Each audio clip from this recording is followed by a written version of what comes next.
রে কেন কে তোর কি হয়েছে আইছিলাম কোথা থেকে হবাইতে হিজাইবার পারি না কে কিভাবে যাবো কি হয়েছে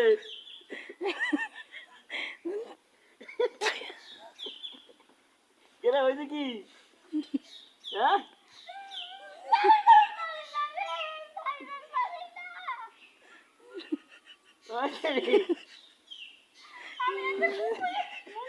এই জীবন আর থাকবো না রে ভাই এই কুকুরে আমার প্রচুর ভয় লাগতেছে এই শাল তো আমার মুখ বাড়াচ্ছে আপনাকে কেউ আছে আমাকে বাঁচাইবে আমি নইলে মরে যাবো এই কুকুরে ঝাঁপ দা আমার তো বাঁচানোর মতো মানুষ নাই রে ভাই অবস্থা এ ঢুকবো নিজে ঢুকবো এই রড কি করছিস তুই রড